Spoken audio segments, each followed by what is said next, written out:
John, thank you for being on the podcast. I think the last time that we saw each other was on Brendan's short film, In Your Yeah, Dreams. it's been a while. Yeah. It's awesome just to sit down with creatives like yourself and just like work through the process and understand your motivations and inspirations for storytelling. And yeah, so we just want to welcome you to the show. Thank you so much for being here on the podcast. You You are a bet. director and producer for Long Division Films. You're doing commercial level filmmaking, which is amazing because you're telling these very intricate short stories, but you have the brand recognition, which is really awesome. I've been really enjoying watching your work on your website and just all over the media. So please check out Long Division Films, everybody. It's really good stuff.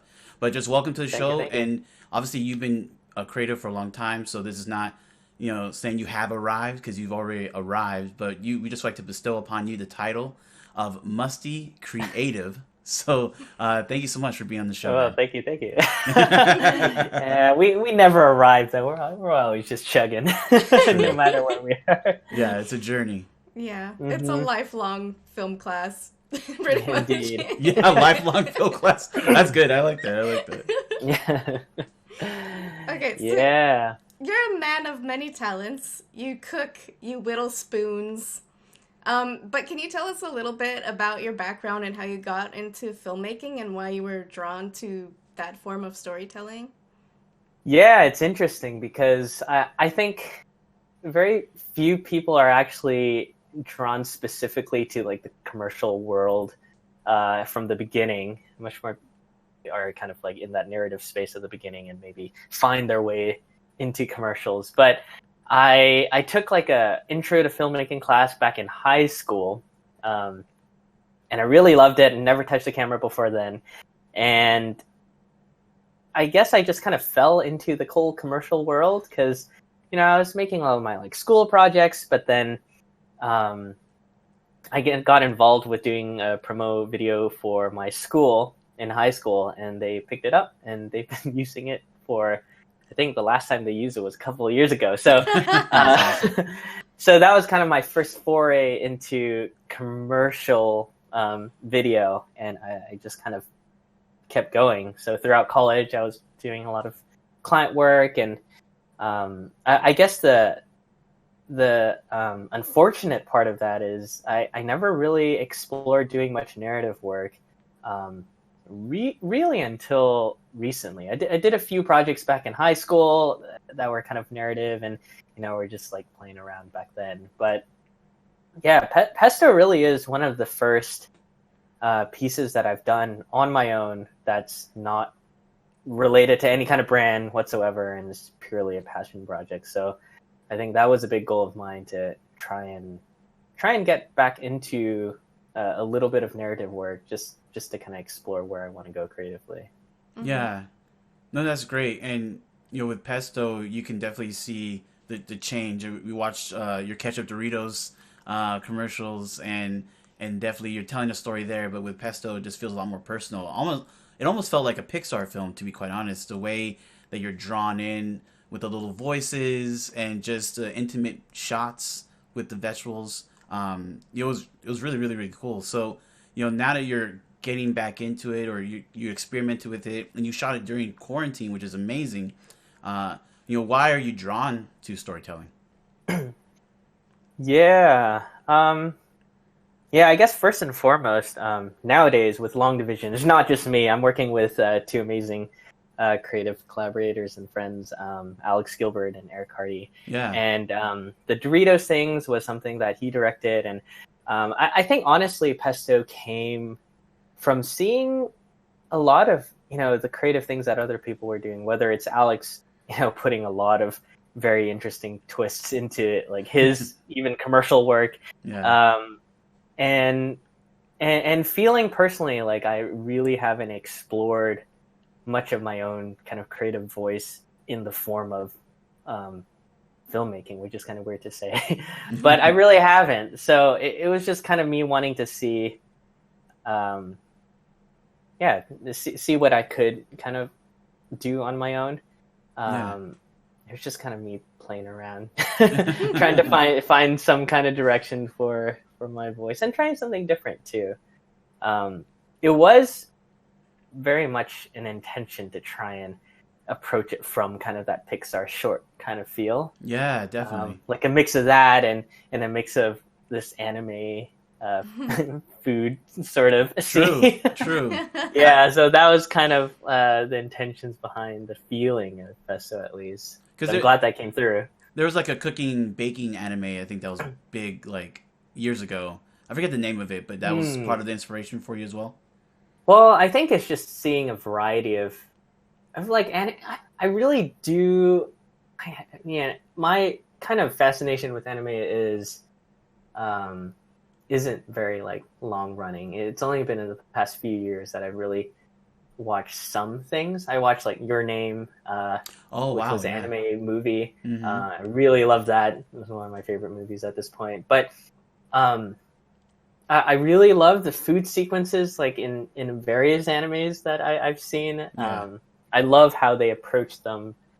And not just food sequence, a lot of different sequences. It's cool what you can do with animation, but yeah, I love how you get to approach it from kind of like a non-traditional film aspect. You know, you can put cameras in weird places and not have to follow a lot of those rules. Yeah. So that leads me to the understanding of when you did the stop motion parts of Pesto. Was that kind of you exploring animation a little bit into your filmmaking? Yeah, I mean, I've done some stop motion stuff here and there, but I think early on I was like, okay, I want to do. I guess if I had it my way, I think Pesto would just straight up be an animated film. But it does feel that way. Yeah, it does. I wanted to make it as much in that feeling as I could, and stop motion is kind of where my skill sets reach. Yeah. And and correct me if I'm wrong. Just the way you did the lighting and the aesthetic, going from the shots with the vegetables, which are very clear, you can see all the details of them and their character tropes. You're kind of invoking kind of like this childlike friendliness that they're always saying hi and hello. And, yeah. Then you had a couple shots with humans, but they're very blurred, and we don't really get to see them as characters. I thought that was very interesting because we weren't supposed to focus on the human characters at all, really, but just more on the vegetables. Yeah. Right. Kind of like the adults in Charlie Brown. Yeah. It's there to. Yeah. That's awesome, man. And I really felt like the strong world building in a sense too, like just the understanding of the vegetables know that they're supposed to serve a purpose. Because like I said before, and like just like our warm up, I felt like all of a sudden they're like these little babies and they get chopped up, and so that was actually really cool that they're just accepting. Like they were happy to be used. Like they want to serve their purpose. Yeah. Exactly. Right. Yeah, I know a lot of people are just like, oh man, I thought this was going to be like a sausage party kind of thing. Maybe you guys have seen that movie. I haven't seen it, but now that you've piqued my interest now. Yeah, but I definitely wanted to try and get away from that as quickly as possible. Yeah. Yeah. Very cool. Yeah, it's interesting because you're talking about like finding your voice and getting more into narrative. I think it's really cool that film has such a broad spectrum of opportunities that you can really take that time to explore just different avenues of like who you are as a person and learn to express that through film. Yeah. Because that's definitely been a journey for me. I think it's like a lifelong class, like we were talking about earlier. It's kind of like you're constantly growing as a person, and you're understanding the types of messages that you want to convey in your films and stuff like that. So I think it is cool that you are taking advantage of it and learning to expand your skill set and like taking on narrative and learning that. And I think you did a really great job with Pesto. Thank you. I think that the one thing that I know that I gravitate towards, whether it's the things I watch or the things that I'm creating, is kind of like this deeper emotional connection, or kind of a look into certain bits of human emotion, and I feel like that's one reason why Pesto kind of came to be. I mean, I'm pretty in tune with hopefully my emotions, and so that's always something that I'm pretty curious about conveying. So hopefully through exploring it more through film, it can, influence the wider spectrum of the things that I create. Yeah, that's awesome. Yeah, being in tune, being introspective about who you are, and then allowing that to be expressed in your artwork. That's awesome. And you work with pretty big names. Ketchup Doritos launch. Love watching those commercials. Yeah. And then obviously with Geico, I know you did the editing on the Ketchup Doritos launch. But I'm wondering with the Phoenix commercial, and how was that shot? I know some of that might have been stock footage, but So those are actually 99% stock footage. Wow. Wow. Yeah, we only shot, and by Alex and Eric shot a few inserts that had the actual product in there. Yeah. So this whole, just for people to kind of get an idea, the whole Ketchup Doritos project was for their Canadian Ketchup Dorito launch. Yeah. And their whole idea behind it was they wanted to, poke a little bit of fun at the fact that, there's so many different streaming services nowadays. And so they wanted to make Ketchup Plus a faux streaming service. Oh, okay, I get So that. they wanted to create some of this like longer form commercials, but that felt like shows to some extent. Yeah. Hit the major categories. Like Alex did an amazing job with his like alien. It's called Mysteries Uncovered, and kind of poke at the whole conspiracy theory thing. And he also directed Phoenix, which was this mini documentary of like a rags to riches kind of story of a boxer that I got to help edit. But yeah, I mean, that was an interesting project because it came right at the cusp of quarantine. So it started when we thought we were still going to be able to shoot things, and then all of a sudden, this coronavirus thing hit, and like, okay, can we pivot? Yeah, I mean, we can dive into doing this just from stock footage, and it came out pretty nicely. Yeah, no, that's great. Did you have like an actor set up to really play out this boxing scenario, or was it a different story? No, we didn't get that far. Okay. I think they pivoted the story to kind of match. Yeah. I wasn't super in tune with the creative process in that because I was still vacationing in Malaysia when they were first picking up this gig. So Yeah. Well, yeah, I saw on your Instagram that you were like stuck in Singapore when COVID hit. We or almost something like that. got stuck in Singapore. We're like a day away from being stuck there for a while. Oh wow. So Wow. we came back just in the nick of time. Yeah. That's crazy. So, like, as a filmmaker transitioning into this new era of like virtual like filmmaking and stuff, like how do you pivot really? Like, how do you learn to problem solve and deal with the restrictions that we have now as filmmakers during the COVID era? Yeah. Yeah, I mean, that's just something we're continually figuring out. Early on, a lot of things just got either like pushed back or straight up canceled. We had a project, we have a project that's sort of just always being pushed back that has to do with, the Forest Service and having their involvement.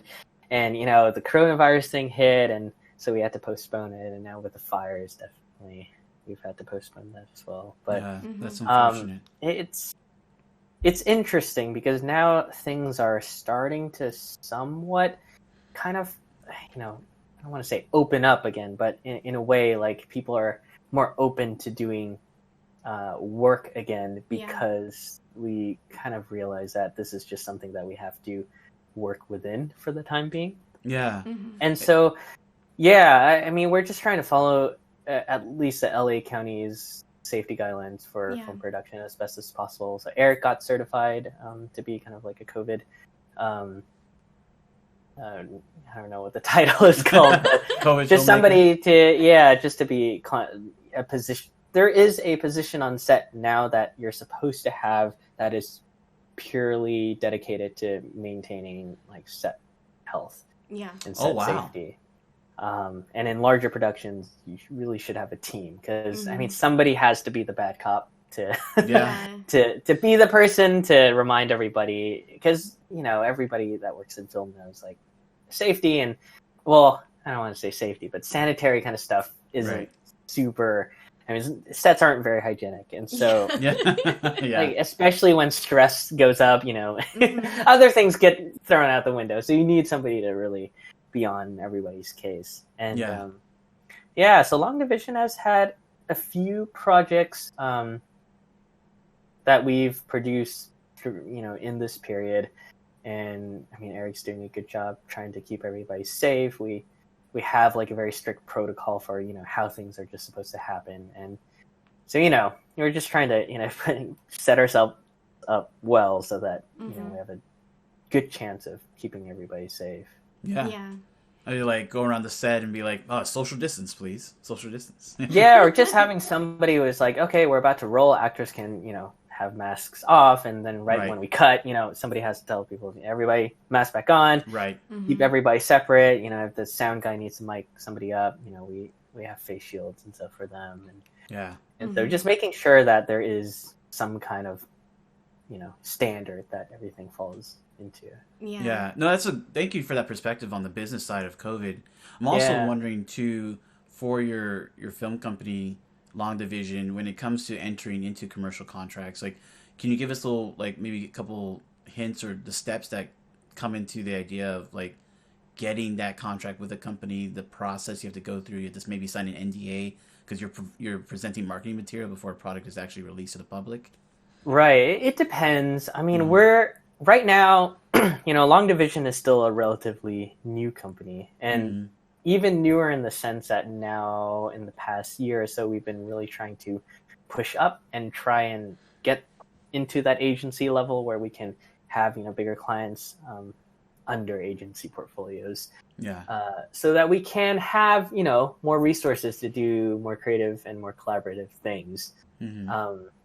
Which usually happens at that sort of agency level where you're working under an agency who then has a client like Doritos or whatnot. So we're trying to make connections in that world. Recently, there have been, some online platforms that are serving sort of the role of agency or like a faux agency.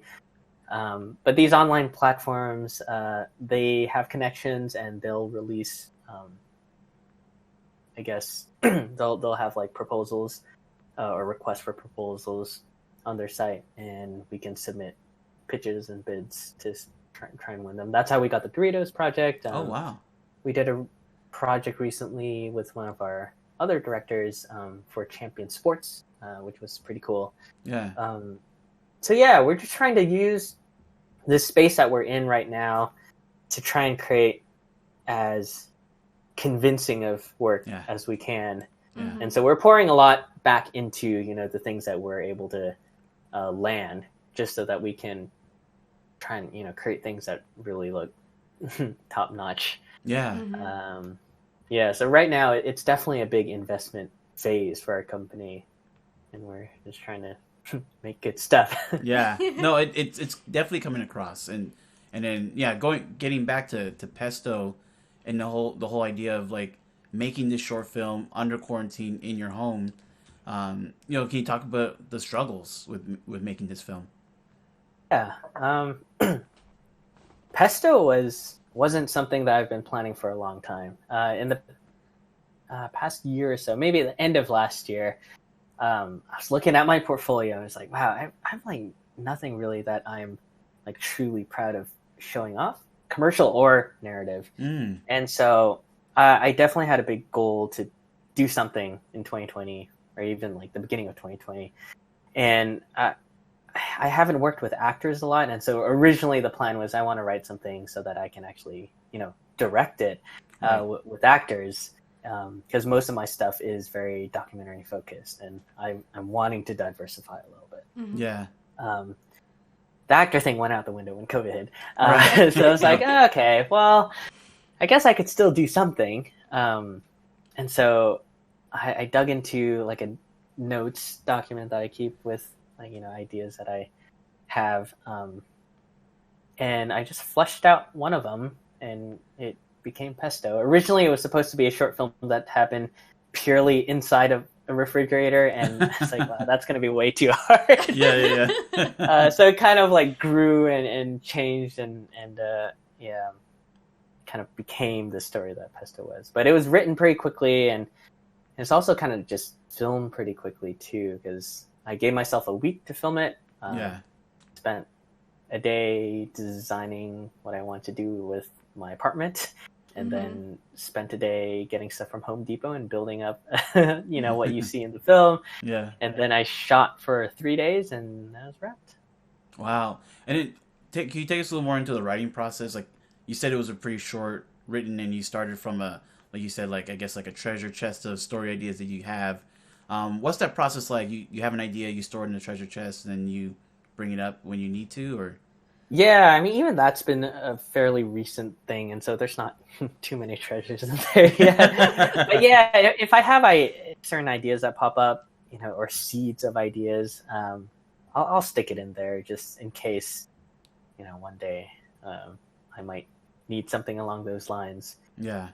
So at the beginning, I was still kind of debating whether I wanted to do a spec commercial, like a quote unquote fake commercial for a real brand. Yeah. To kind of diversify my portfolio in that sense, or if I wanted to do full narrative, and I picked this route. Yeah. Yeah, but writing it, I think, the least amount of writing that I've done for a project, because I think I had like 2 drafts, and then I just started shooting. Oh, nice. And I really only like showed the script to maybe like 1 or 2 people. Yeah. So it really was like created in isolation, which isn't the best way to do it, but I felt pretty confident going into it. I mean, I had done a project with a good friend of mine, Brendan, a couple of years ago. And I think the biggest learning lesson from that is if you're just starting out as, a director, or especially like a narrative director, don't go crazy with your idea, because like you don't even know if you can direct like a super simple concept, let alone create this like sci-fi fantasy world that nobody is going to get. So that was my big learning lesson from that film. So with Pesto, I was like, I'm going to make it like dead simple, like something that is like just in essence a very, very simple concept, just to kind of get in my reps as a director, to try and work from the bottom, see if I can convey this well. You are no, yeah. I think definitely for the first like 10-20 seconds, you're already like sucked into the narrative. And I wanted to ask too, just with the writing, how long was your script when it came down? I think about 5 pages. Oh yes, okay, that's awesome. That's all. And then if I may ask you, what was your budget like? I'm assuming not too much. Yeah, I think I ultimately spent about $1,000 on the project.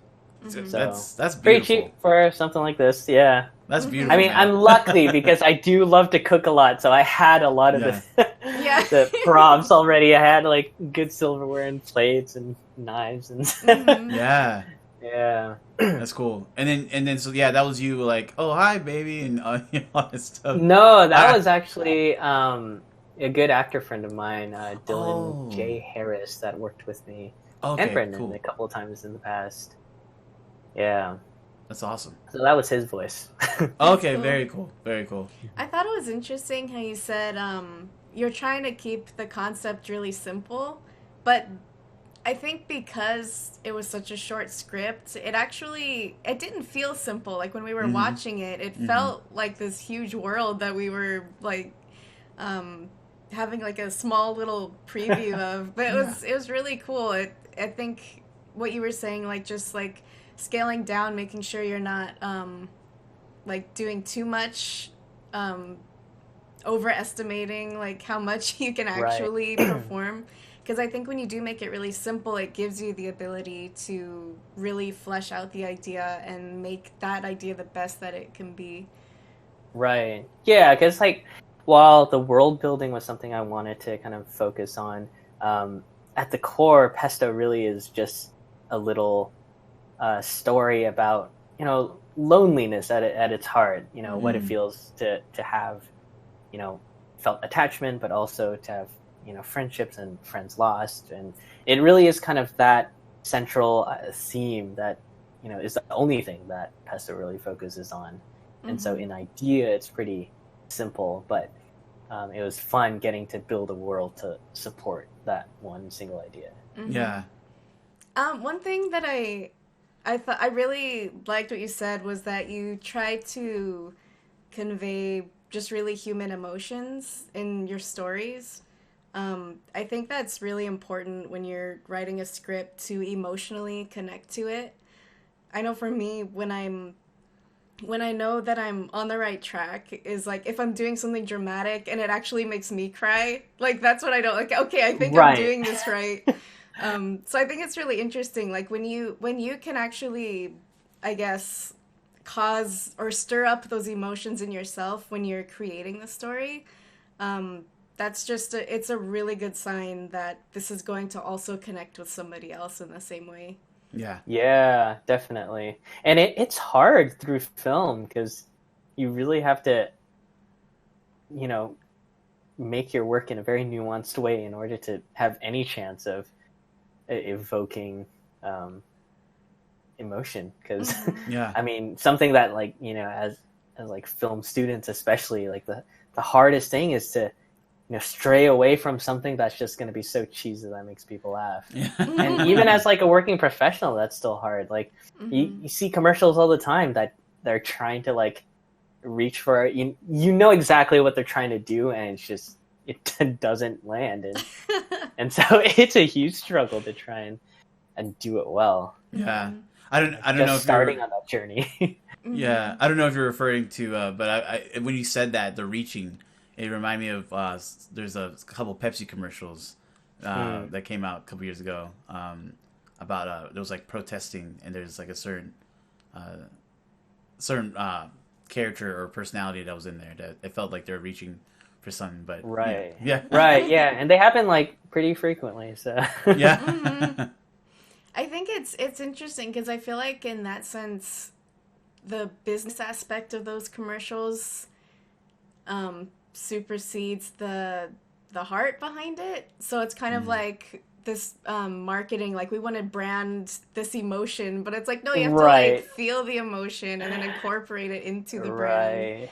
But Yeah, and it's that's always like a interesting. tricky balance for sure. Mm-hmm. Yeah, Yeah, it's like you need to find that authentic version of the story before you can really start trying to make other people feel that same emotion. Right, I yeah, was wondering right. because you are working with a lot of different brands.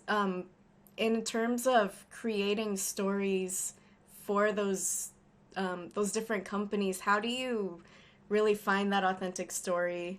And because so far the things that I've seen from you guys, it seemed pretty authentic. Like when it was funny, I genuinely laughed.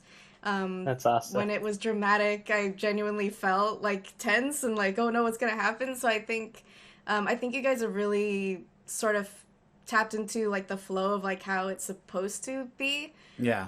So I was just wondering, what is your process for just finding that story for your different brands that you're working with and conveying that message?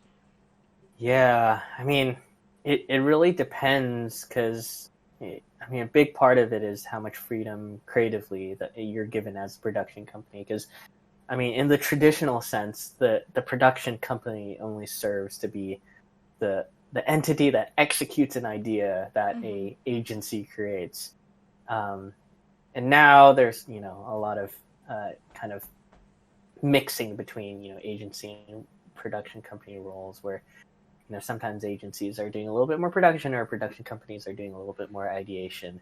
um, and so in a brief from an agency of any sort, they'll either give you a lot of freedom in how they want to convey a message, or how they want you to convey a certain idea that they have for a campaign, or they'll be very specific and they want like a specific uh, commercial to be made, and then you just have to Mm-hmm. work within those bounds. Mm-hmm. But I think, yeah, I think a big part of it is who's chosen to pitch as a director and who's directing the piece. I think that has that's a big part of where, you know, you can have a lot of extra, you know, inherent heart put into a production. Because as a director, you know, you're serving the goal of the project, but also you're wanting to further your own, you know, directing abilities. And a lot of that often comes with, you know, putting a lot of heart into your work. Mm-hmm. During this pandemic, what advice would you give other filmmakers that are wanting to grow their skill set, but they are restricted now due to just all of the health concerns that everybody has? Like, what kind of advice would you give those people? I'm pretty sure most everybody has felt pretty unmotivated, at least at times during this period. And so I think, you know, if you're feeling that way, you have every right to. And so don't feel bad if you don't feel super motivated to, you know, be creating like crazy. Because this is a hard time for a lot of people in many ways, many more ways than just one. Yeah. And so, yeah, I don't feel like you should feel, you know, super pressured to like have to make something. But then if you do feel compelled to, you know, be creative and make stuff, I mean, it's just another limitation, and, you know, we're faced with that all the time. So now I think you're starting to have a little bit more access to having other individuals help you in certain capacities, which is kind of nice. But I think, yeah, this pandemic hasn't changed too much in terms of the mentality that you enter into any kind of creative project with. Sure, you can't be as collaborative as you may want, but I think a lot of the kind of that creative mindset and a lot of those, you know, the reason why you create and how you approach creative problems, I think that, yeah, that remains pretty unchanged. I mean, you just have to find some kind of way to do something within the bounds of what you can right now. Yeah. Yeah. I was thinking, because you were mentioning too, like, just the whole collaboration thing. You said that you were originally just doing promo videos on your own, and then you got a team with Eric and Alex. So what was that transition like, having a team versus just being a one-man band? Yeah. I think there's definitely a period in many creative, well, I think for me especially, I think it was definitely exciting being a one-man band at the beginning, because you really did get to explore, well, you had to explore every facet of creating, you know, film, promotional video, commercial, whatever. But it comes a point where in order to further the creative, you have to have help. Like, there's no way you can, you know, make $1 million commercial on your own. Like, it's just even if you had the money, it's not going to look like $1 million. Yeah. So I think when I made the transition and started working with Alex and Eric, I mean, I just felt like so much weight being lifted off my shoulders, because now we actually had some kind of core support if we wanted to take on a bigger project. And now especially we have a lot more collaborators that we often work with that we can pull to do something bigger. And I think having that kind of, it puts you in a different mindset too, because now you're thinking on a scale that is not limited by your, you know, what you yourself are capable of. That's so true. Yeah, which is also kind of why I approach Pesto in a very different mindset too, because I knew I had to do it by myself, and I didn't want to feel like it was just something that was done by one person. So I tried to, you know, find like creative solutions to shoot a type of story that wouldn't be hindered by the fact that it was just me. Yeah, no, that's awesome. And one more question with Pesto. You have this really interesting cooking shot where you grab the spaghetti and you kind of spiral it. And like, how did you do that? With, like, you had like some kind of way to hold up the camera, or like how was that done? Yeah, so throughout the shooting period, I basically had, I mean, everything was either on a slider, a tripod, or on a C-stand. I had like a C-stand that was configured to always just be an overhead rig, so I can pop my camera onto it. Mhm. And so that was Nice. just like the camera boomed out, and luckily I have a pretty small camera Yeah. that I can do that with. So yeah, there's quite a few overhead stuff that I just use the little C stand for. Yeah. No, that was awesome. I really like the way this film is shot. It really did. Yeah. Thank you, I appreciate that. So, do you have a top three films or top three, television shows of all time that you like? Oh, that's my show or that's my movie that I really love. Three. Well, I mean, ever since I saw Your Name or Kimi no Na wa, it was a Japanese anime movie. Like, I didn't grow up watching anime, and I've never really watched too many anime movies. Love that film. I've seen it so many times at this point. I love. I mean, one, there is a certain level of like connection that I'm able to experience just from it being of an Asian background. Oh yeah. Because I think a lot of the subtleties, like you just don't get to experience in Western films, which is super cool. Yeah, that's awesome. And I love that it's very like based on emotions and kind of. I love movies that are bittersweet. Like I feel like that's kind of the thing that I gravitate towards, and I love being able to explore kind of this balance between the tensions of different emotions in life and how like happiness is. It's not like a black or white kind of thing. So I love movies that have that sort of nuance, emotional nuance, and Your Name definitely has that in spades. Yeah, I love that. I don't want to give away Pesto because people really need to watch it for themselves. But I definitely felt that with what you did with the main character. Nice. at the end, I was like, ah. Nice. Yeah. Yeah.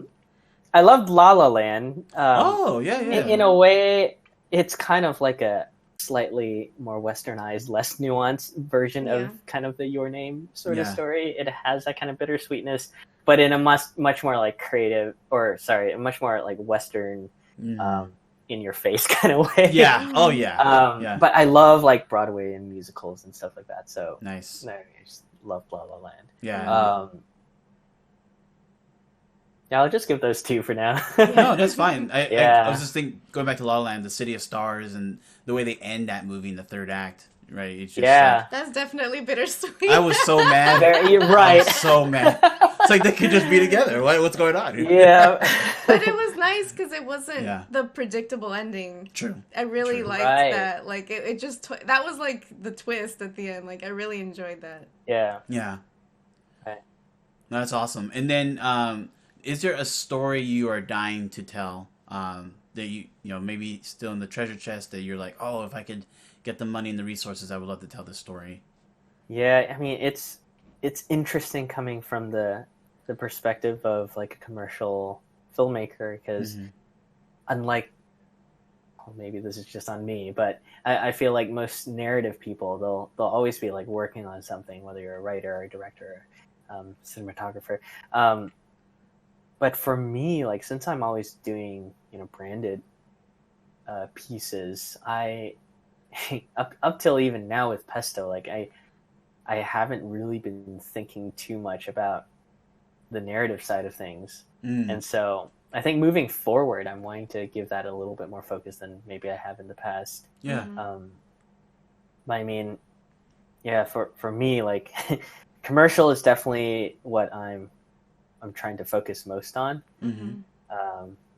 So yeah, like I have some spec ideas that I kind of want to do in the treasure chest, and also when projects do come, it always sparks new ideas because agencies come and bring ideas you might not have thought about, and those might send you off in a different creative direction and think of new ideas, which is always fun. Yeah, I will have to admit, like for me, like idea generation. This is terrible being a commercial director, but I feel like idea generation, like pure like ideation, and coming up with something out of nothing is quite hard for me. I'm pretty good at kind of the iterative process, but yeah, just coming up with something is definitely a challenge that I face quite a bit. No, thank you for that honesty, though. That's definitely like a muscle that needs a lot of exercise. Yeah. Yeah, definitely. Because I think people that it comes easy to them, I feel like they've been working on it, or they've had chances to like maybe True. practice that in some form like Right. throughout their life. So I think it is something definitely. I don't doubt that you can learn how to do it. Like I Yeah. definitely think you can work at it and Right. get really good at like just coming up with ideas. Yeah. I was just wondering, like, since you're working with all these different companies, was there like a specific company that you would want to make a commercial for? Like, do you have a thing where like, I wish I could do something for these guys? Um, Nothing like specific. Like for me, I I have some interest in kind of that business world too. I ended up with like a business degree in Oh, wow. college, and Mm-hmm. for me, I get really excited when a company has like really good ethical standards that Yeah. they're really trying to create a culture that is making a positive impact in the world. Like Mm-hmm. I really get excited when I see something like that. And two, like I get pretty excited when I see companies that are willing to like take creative risks. Because I think that's pretty hard to find, especially if you're working like directly with a brand or a company. Like agencies are paid to like go take creative risks, and they just have to go convince their clients that that's what they should be doing. But Yeah. yeah, to see companies that are themselves like very very invested in the creative and seeing how that benefits people or them, yeah, that's pretty exciting to me. Mm-hmm. So yeah, whenever I see examples of that, I get pretty excited. Yeah. Mm-hmm. No, that's super cool. And then is there anything that you're working on now? Because I know you just finished Pesto, but is there another project that you're currently working on or in pre-production for? Nothing specifically in pre-production yet. I think right now we're working on some pitches and trying to create some proposals to put in put our names in the hat for. But so just a lot of that. I mean, that's the biggest part of being a commercial production entity or commercial director is that's the majority of what you're going to be doing, just writing Mm-hmm. proposals, making treatments. Yeah. Yeah. So much paperwork. Yeah. Right. Mm-hmm. Yeah, but I mean that's the only way to get projects. Yeah. Mm-hmm. And get paid, right? Just Mm-hmm. get to the next project. That's understandable. Right. Mm-hmm. No, so thank you so much. We're so glad to have you on the show, John, and Yeah, just thanks for to having me. go through the process with you, understand a little bit of the business side. Mm-hmm. I know that for some of our listeners, we don't usually do that, but I really love getting that side of the creative work, because I feel like Cool. so many of us as creatives, we forget that, hey, that you do need to be able to write proposals, get the contracts, work within the Right. constraints. Like that's real talk right there. So Mm-hmm. Yeah. that's awesome. But then with Pesto, please everyone go watch this film. Honestly, like I said before, it feels very Pixar-like. I don't know if anyone has reached out to you, from the Pixar Disney. No, not yet. Yeah, but it's like maybe one day. Maybe one day. yeah, because like you said, I could totally see this as a full animation. So Mm-hmm. that was awesome. But thank you for being on the show. We're so glad to have you, and just wish you the best of luck on your upcoming endeavors. Thank you so much for being here. Thank you very much. If you have connections or you're looking for commercial films, longdivision.film. Yeah, We're definitely focused on doing creative work that serves the purpose of a brief, but also dives a lot deeper into the creative. So yeah, if anybody's looking, we're we're all ears. yeah. Very cool. All right, well, you take care, John. Have a great day. Thank you. Bye. You good?